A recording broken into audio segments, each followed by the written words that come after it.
Welcome. It is a brand new month, the month of December 2023, the month before the month of the 2023 Africa Cup of Nations in Côte d'Ivoire. It is 43 days officially to the kickoff of the biggest football fiesta in Africa. And of course, you know that on Sports Africa, we will walk you through the preparation of all the 24 teams, of course, that will be participating in that tournament. On that note, I welcome you to another wonderful ride with us on the show today. My name remains Ashalolu Afemi, but if you're just joining us, of course, that is my name. James Agberebi is here with me in the studio, and of course, today we'll be taking you through all the talking points that we have for you together. James, happy new month and welcome to the show.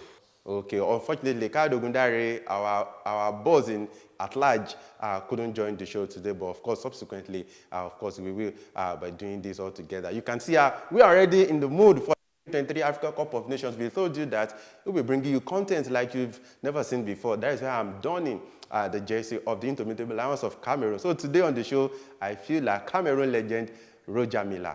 Now, let's take you through what we have for you today on the show. All our routine. We'll be talking about, of course, the continental roundup, the talking point, the stars in diaspora, and of course, the big match, I meant to say, the big match for the weekend on the continent of Africa. Okay, so let's go on this very brief break. We'll be back. When we return, we'll be taking you through the continental roundup. Please stay with us.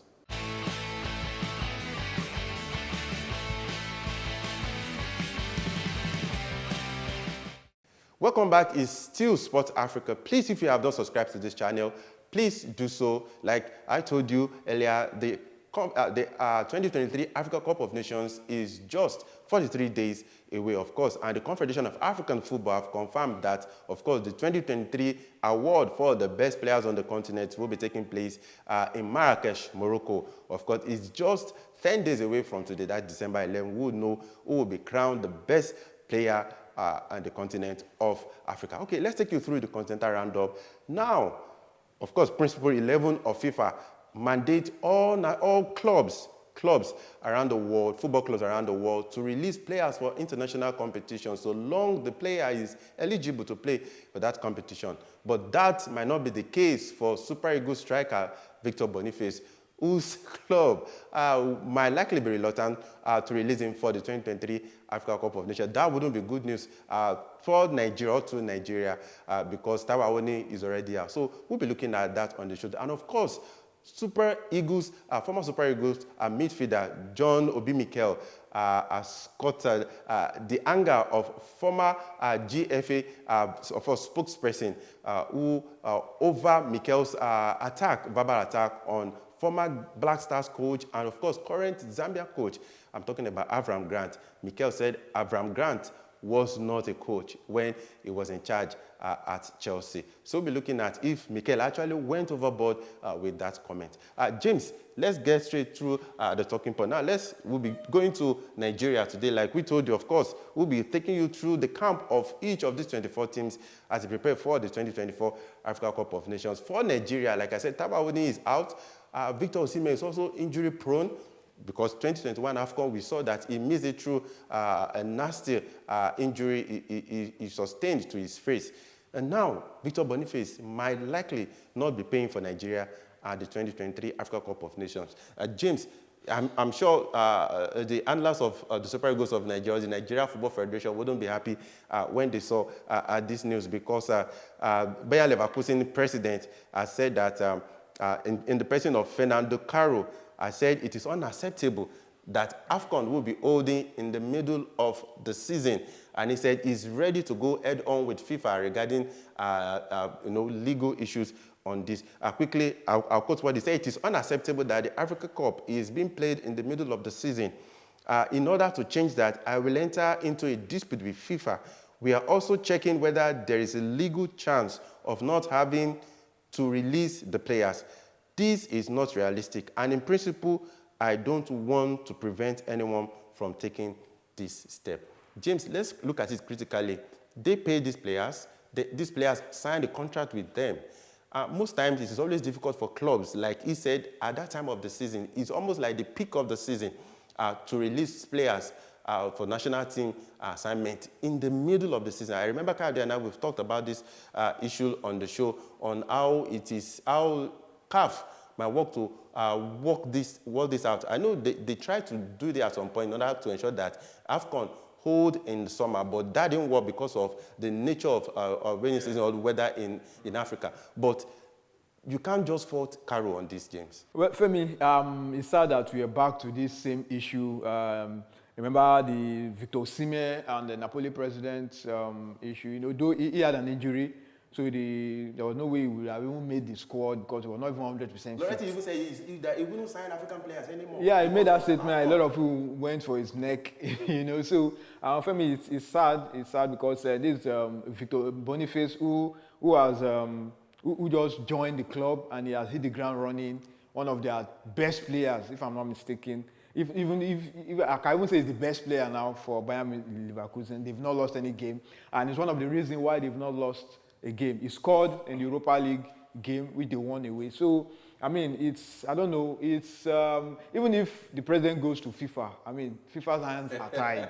FIFA's hands are tied. His hands are tied? Yeah, so I don't know. I mean, the Leverkusen president I think it has to do with, maybe you just have to kind of, they should reach a compromise with the NFF, because NFF too, they have the right to invite Victor Boniface, because based on what is being stipulated, I mean, they have the right to release the player to the night. So it's like both parties need to come together and say, okay, maybe he will report late. We've seen in the past players report to the national team camp late. And even there's always this break when it comes to the Bundesliga during the winter period. They go on break. You know, so maybe that too can come in. So at this juncture, for me, I think it's sad that when it comes to the AFCON, there's always this uproar, this shout, like people are putting it down. But you can't blame them too, because they are paying big money for these players. I was about to say that, Jay. They are paying big money for these players. It's not their fault. Yes. AFCON is played deep into the middle of the season. I understand. Even in 2019, it was played in the middle of the year in Egypt. But one of the reasons why we have this AFCON that's been shifted, because of the weather condition in Côte d'Ivoire. You know, when it comes to the middle of the year, it rains heavily. So that's why we have to wait for the competition to now be shifted. You know, so for me, when I saw this news, I wasn't happy, because the Super Eagles we want our best legs at the AFCON. And if eventually we now, as in Nigeria now. Yes, we have to. You know. So I understand the president's angle. At the same time, FIFA hands too going to be tied in this, because this is not the first time they are hearing about this. You know. So another question that you need to ask again: I think being Boniface is not banging in the goals, is not firing a lot of cylinders. Certainly, it will be a different narrative. It would have been a different narrative. It's because he's the key player. That's why they are trying to hold on to him. So I don't know, Femi, let's see how things pan out. Maybe as things unravel, maybe at the end of the day, both parties will come together to at least reach a meeting point, because both sides, they have a point, but at the same time, you have to at least come to an agreement. James, as we put this matter to rest, I thought that there was a time I thought that perhaps CAF can employ the latest technology to ensure that any country that will be hosting AFCON should provide facilities that are covered and ensure that it is hosted at the end of the season. You know, to avoid issues like this. Because, for instance, hold on, I thought about the drove of Africans that will leave French Ligue 1 during the season. Yes. Even in English Premier League, someone like Mohamed Salah will be leaving Liverpool. He was for instance, Super Eagles, Nottingham Forest for Nigeria. Yes. Tawani is ruled out. Olaino will know. Sergio Aurier. So it is Sergio Aurier for Côte d'Ivoire. So it is like that. I feel that there should be a consideration on both sides. Yeah, I understand, Femi, but it's just sad that things are the way they are now, where when it comes to the AFCON, there's only this uproar, this shout. You know, so like I said, both parties just need to come together and agree. You know, if it means the players reporting to camp late, I mean, maybe that's what's going to happen. But to say you're going to take steps, you're going to take action, I mean, you're going too far. This is the AFCON, and it's a major tournament. It's recognized all over the world. It's a business, I understand, but the AFCON is a major tournament. You cannot rule that. It's just also unfortunate that we always find ourselves in this situation, you know. So, like, let them just come together and strike a balance, because if he decides to say, okay, he wants to he want to take action, it's not going to lead him anywhere. Of course, the only place Carroll can go to is the Court of Arbitration for Sport, and I bet you he will lose because, of course, the principle of FIFA Principle 1.1 is very, very clear, regarding the instruction to clubs that they must release players to all their countries to represent them in international competition. Now, let's talk about John Obi Mikel. Of recent, of course, he won the 2013 Africa Cup of Nations for Nigeria in South Africa. And of course, recently, I think he started the Obi One podcast, and that has really been popular. But in one of the editions, Mikel actually said the former Chelsea coach, Avram Grant, who is currently in charge of Zambia national team. Of course, remember that Avram Grant also coached the Black Stars, and I think he coached them to the final of AFCON. Mikel said Avram Grant was nothing close to being a coach at Chelsea. But one man is having none of that, in person of Ibrahim Sannie Daara, of course, who was the former communication director of the GFA. James, on this, would you say Mikel went overboard? He did. He did. I mean, it was too far. He went too far. I mean, it's fine. You know, things like this podcast is kind of no holds barred. You know, you give out everything. That's the interesting thing about this podcast. But one thing I observed when he was making this statement, his former teammate Maluda was part of that episode. Well, if you watch the way they responded, where they were commenting on that issue, I think Maluda was more. I think the more way. Concerned, Yes. But I think Mikel was just too outspoken. To me, was disrespectful. I mean, if you are saying Avram Grant didn't know what he was doing, I mean, he took over that Chelsea team when Mourinho was sacked. He took over that Chelsea team early in the season, and they almost won the league. They got to the final of the League Cup. They got to the final. They lost to Spurs 2-1. They, like I said, they almost won the league. Then they lost in the Champions League final. They almost won, if not with the penalty miss by John Terry. By John Terry. So if you now come out and start saying things like this, I mean, it's disrespectful. It does. I don't know. Maybe I took the Black Stars to the final. To the final of the AFCON. It was unfortunately for them, they lost to Côte d'Ivoire, if I'm not mistaken. That was the final they lost to Côte d'Ivoire. So I mean, Mikel, that was just too much. And the achievement he got at Chelsea, because Chelsea, when they had the great Mourinho, they never got to the final of the Champions League. Even in his two spells, the highest he took the team was the semi-final. Yeah, this man came in his first stint with the team as a caretaker manager. Caretaker manager early in the season. He almost got a treble. It was so unfortunate that it didn't turn out that way. Got them to their first ever final. So for Mikel to now come out and start saying things like that, like I said, these podcast things, there are things that generate controversial stuff. But to now come out and say he didn't know what he was doing, and he only talked about. They said he made mention of fire incident, Michael Jordan, you know. So I mean, he went overboard. I'm not sure. When I watched that episode, I was like, come on, this is too much. Avram Grant. When you put Avram Grant with most African coaches now, how many of them can even measure up to his level, to what he has been able to achieve? How many of them can come out and beat their chest? You know. So for me, it was too much, and I think he should henceforth know the kind of things he pours out, because it's not everybody that's going to take this lightly. Okay, of course, the message from Sannie Daara to Mikel is Mikel should get a job to do. Let's go on this break. We'll see you on the flip side. And one reason we are going to, of course, our stars in diaspora, and today we'll be going to South Africa. Please stay with us.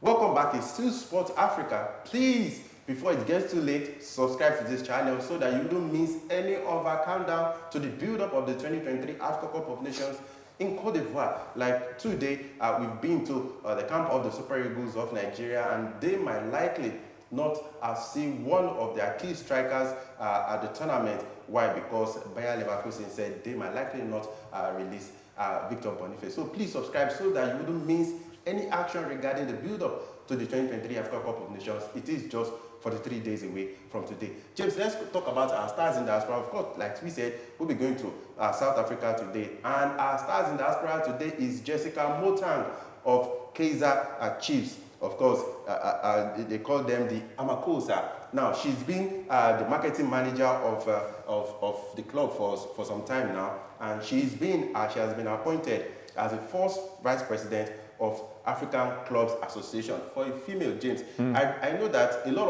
of female players on the continent of Africa will tell you that they were inspired by some players in order to, go against the odds, win the gender battle and become stars that they are today. Yeah. I'm sure someone like this will tell you, maybe perhaps she will tell you that she was inspired by someone like Fatma Samora, the FIFA Secretary General, who will be stepping down from her role at the end of the year. I think it is kudos to her, and of course, I'm sure she's inspiring the next generation of female football administrators on the continent. Yeah, good one for her. Coming from the background of Kaizer Chiefs, one of the biggest teams in South Africa, one of the big teams also in Africa.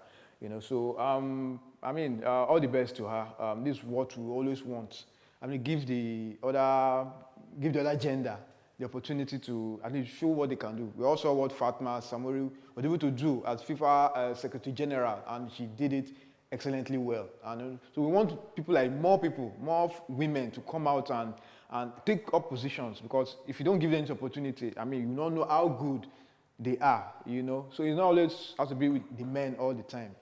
Kudos to the people who decide to push her forward and give her this role. And I know she understands the role and what is being expected of her. And I want to believe that she, with her experience, she'll be able to deliver. So, like I said, congratulations to her, and all the best to her. Okay, there is even more to Jessica Motan regarding her personality. She is a television personality, and she's a former beauty pageant. And like I told you, since 2021, she's been the marketing director for the Amakosi, talking about Kaizer Chiefs in South Africa. And she is a daughter of South Africa football legend Kaizer Motan. So she is our stars in diaspora today. Let's go on this break. When we return, we'll be talking about the big match on the continent this weekend. And we'll be going to none other place than the Bet Power Premier League in Ghana. Please stay with us.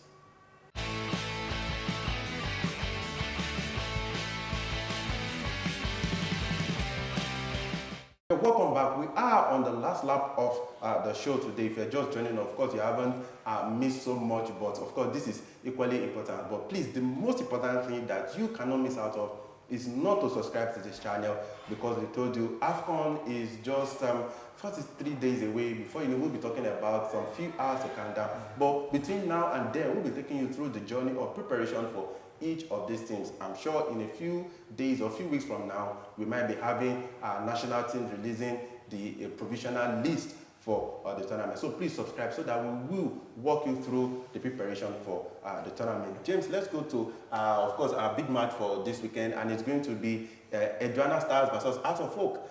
The leaders, Edwana, they were close to winning the Premier League last season before they lost to Medema, and now they are showing that they have some consistency, they have some fire in their belly. They will be hosting, I don't know whether I should say fumbling Hearts of Oak. You remember Hearts of Oak, they signed their Dutch manager, Koopmeijer, earlier this season. Yeah. But it is first against seventh in the Ghana Premier League. James, it is a big match. What are we expecting? Hearts can turn their season around if they can get something against the league leaders this weekend. Yeah, Femi, it's going to be a tough one for Edwana that almost won the league last season, and they are top now. Femi, I think they've learned some lessons last season, which I believe they are trying to, which they've brought into this season. That's why it's not a surprise that they are leading the table now. So for Hearts, they have their work cut out. It's not going to be easy. It's going to be very, very tough. So everything now boils down to how they approach the game and what they want to take out from the game, because they know that for Edwana, they almost won the league last season and they are topping now. They know that they have their work cut out. So let's see how things pans out. But like I tell you, Hearts, they have their hands full. It's just like what Ashanti Kotoko 2 is going through. the two biggest teams in Ghana. These two traditional teams, the biggest teams in Ghana. Yeah, what is it actually? Femi, I think maybe it's just a blip, or maybe the other teams have stepped up, But one thing that we always want in our league is competition. We want the league to be competitive. If it just boils down to Ashanti Kotoko and Hearts of Oak, it's not going to be interesting. But when it is so good for some, it it is going very bad for No, us. which means As of folk and Ashanti. so which means the other teams have stepped up. If you have a team, because in the past, if it's not House of Folk or Ashanti Kotoko on the continent, if it's not House of Folk, it's going to be Ashanti Kotoko on the continent. But now we have Medema. They are still riding high on the continent. We have Dreams who are in the So it goes to show the other teams have stepped up. This goes to show the quality in the Ghana Premier League. They have fantastic players. You know, so it's showing now. So it's now left for Ashanti Kotoko and House of Folk to step up because they have been left behind. The other teams are taking the shine, you know. So like I said, it's going to be a tough one. They should, House of Folk, they have the name, but I mean, a Jonas staff shows that on the pitch of play, it's a different ball game. They don't really respect. Okay, I'll put you on the spot, James. On this hot seat, you can't escape. A Jonas Stars out of 4. Well, for me, with the way things are going, I can't. Between them. I know. Out of all, they have the experience, but I think Joanna have shown that they don't care who they are meeting, whether the former champions or they have a business to take care of, and I won't be surprised if they take all the 3 points. It's very it's a difficult call, but I'll stick my neck for a Joanna Star because it's not a mistake that they are topping the league. Okay, of course, on Monday we'll be coming to review the big match. But before we go on the show, let's quickly congratulate, of course, TP Mazembe, our president, Moise Katumbi. Of course, he has begun his presidential election campaign in the DRC. Remember that issue he had sometimes last time with the DRC government, because he said most people were supporting his presidential ambition. They were actually hunted down. But now I think he has begun his campaign. So we say kudos to him. But on a sad note, I want to talk about a player of Ghanaian descent, Agyeman Diawusie, who died at the age of 25 during the week. Up till now, they said the cause of death is still unknown. It's becoming one too many for African players. Remember the Rafael Dramina issue, and of course, remember the George Achigowa, the Zimbabwe goalkeeper who slumped in July and died in November. It's becoming one too many. So we pray that we will stop having this untimely death among young African players. And of course, let's talk about Mali reaching the semi-final of the 2023 FIFA Under-17 World Cup. At least they deserve a mention. So congratulations is in order. Though they didn't win, but at least they went all the way to the semi-final of the competition. James Agberibi, thank you so much for coming on the show today. It's a pleasure, Femi. So please, we just told you, subscribe to our channel because from this moment on, you can see that we're already in the mood for the 2023 Africa Cup of Nations. I'm donning the jersey of the Indomitable Lions tomorrow. I don't know, maybe it might be the Black Stars, or that of the Black Stars, or the Super Eagles of Nigeria. We're already in the mood for AFCON, so please subscribe. We'll see you all next time. I remain Ashalolu Afemi. Have a fantastic weekend.